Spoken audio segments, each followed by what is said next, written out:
Assalamualaikum warahmatullahi wabarakatuh. Naftah hadal yaum bi qiraatil basmalah jama'atan. Bismillahirrahmanirrahim. Oke teman-teman, perkenalkan nama saya Wahyu Astodin, saya mahasiswa IAIN Salatiga. Hari ini kita akan membahas tentang ulumul Quran, terutama tentang makiyah wal madaniyah, mulai dari pengertian, ciri-ciri surat, bagaimana cara kita mengetahui makiyah dan madaniyah, serta faedah mempelajari makiyah dan madaniyah.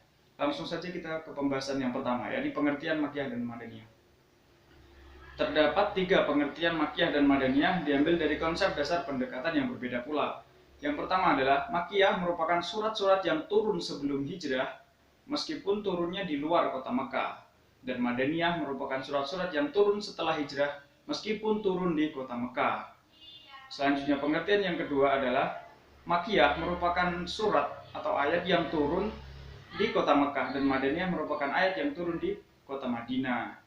Namun pengertian yang kedua ini memiliki kelemahan, yakni banyak ayat-ayat dan surat-surat yang turun jauh dari kota Makkah maupun Madinah, seperti di Tabuk dan di Baitul Maqdis. Oleh karena itu pendapat ini dianggap kurang roji. Selanjutnya pendapat yang terakhir yang ketiga yaitu makiyah merupakan surat atau ayat-ayat yang seruannya ditujukan untuk orang-orang Mekah, dan Madinah merupakan ayat-ayat yang seruannya ditujukan untuk orang-orang Madinah. Dari ketiga pendapat di atas, pendapat yang paling roji atau yang paling banyak diakui kebenarannya adalah pendapat yang pertama, yakni makiyah merupakan surat-surat yang turun sebelum hijrah meskipun terjadi di luar kota Mekah, sedangkan madaniyah merupakan surat-surat yang turun setelah hijrah meskipun turunnya di kota Mekah itu sendiri. Selanjutnya pembahasan yang kedua, yakni tentang ciri-ciri surat makiyah dan madaniyah. Yang pertama, ciri-ciri surat makiyah. Surat-surat makiyah memiliki ciri-ciri dari segi tema, mengusung tema tentang pembenahan akidah, perang memerangi syirik, paganisme dan perilaku jahil. Selanjutnya menceritakan kisah nabi-nabi dan umat terdahulu. Seruan dari surat-surat makiyah biasanya ditujukan untuk seluruh manusia seperti ya ayuhan nas. Dan dari segi penulisannya, surat-surat makiyah memiliki ciri-ciri terdapat kata kala di sebagian atau seluruh suratnya, seperti surat At-Takatsur, kalla sawfa ta'lamun, tsumma kalla sawfa ta'lamun, dan seterusnya. Selanjutnya terdapat sujud tilawah seperti dalam surat Al-Alaq, la tuti'hu wasjudu waqtarib. Selanjutnya ayat dari surat-surat makiyah itu pendek-pendek. Yang kedua yakni ciri-ciri dari surat madaniyah. Surat madaniyah sendiri memiliki ciri-ciri dari segi tema, mengusung tema pembahasan hukum syara. Di dalamnya terdapat hukum faraid, kisah hudud, jihad, dan lain sebagainya. Seruannya biasanya ditujukan untuk orang-orang yang beriman. Ya ayyuhalladzina amanu kutiba alaikumusyamu kama kutiba alal ladzina min qablikum la'allakum tattaqun. Di dalam surat-surat madaniyah terdapat bantahan-bantahan kepada para ahli kitab, yakni Yahudi dan Nasrani. Dan surat dari ayat-ayat dari surat-surat madaniyah itu panjang-panjang ayatnya, seperti surat Al-Baqarah, Ali Imran, dan lain sebagainya.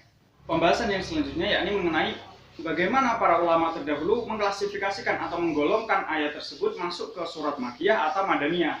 Nah, dalam hal ini terdapat dua cara, yakni yang pertama asimai an-naqli, yakni metode dengan menggunakan sumber riwayat dari para sahabat yang mengetahui kapan, di mana, serta peristiwa apa yang mengiringi turunnya ayat tersebut, serta sumber dari para tabi'in yang mendapatkan cerita dari para sahabat. Nah, metode yang kedua yakni metode al-qiyasi al-ijtihadi. Ketika tidak ditemukan sumber yang jelas mengenai turunnya suatu surat atau suatu ayat, maka para sahabat beristihad, para ulama beristihad dengan mempelajari gaya bahasa, panjang pendeknya surat, serta penggunaan tema-tema di dalam surat tersebut. Sehingga dengan demikian dapat diketahui surat tersebut masuk ke dalam golongan makiyah atau madaniyah dan diklasifikasikan. Sebagai informasi, perlu diketahui juga bahwa dalam pengklasifikasian surat makiyah dan madaniyah terdapat beberapa perbedaan pendapat atau ikhtilaf. Hal ini terjadi karena tidak selamanya surat makiyah ayat-ayatnya makiyah semua, dan tidak selamanya surat madaniyah mengandung ayat-ayat madaniyah seluruhnya. Oleh karena itu penyusunannya dapat dikategorikan sebagai berikut. Pertama, surat-surat makiyah yang seluruh ayatnya adalah ayat-ayat makiyah seperti surat Al-Mudaththir. Selanjutnya surat-surat madaniyah dan yang seluruh ayatnya merupakan ayat-ayat madaniyah seperti surat Ali Imran. Yang ketiga adalah surat makiyah yang mengandung beberapa surat madaniyah seperti surat Al-A'raf, dan surat madaniyah yang mengandung beberapa ayat makiyah seperti surat Al-Hajj. Selanjutnya pembahasan yang terakhir adalah faedah-faedah kenapa kita mempelajari makiyah dan madaniyah.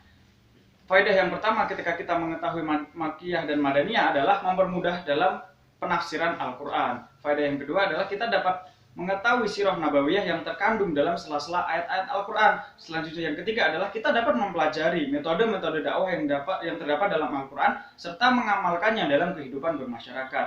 Yang terakhir atau yang keempat adalah kajian terhadap Makkiyah dan Madaniyah yang menunjukkan bahwa umat muslimin memiliki perhatian yang sangat tinggi terhadap Al-Quran sudah dimulai sejak zaman-zaman generasi awal dahulu.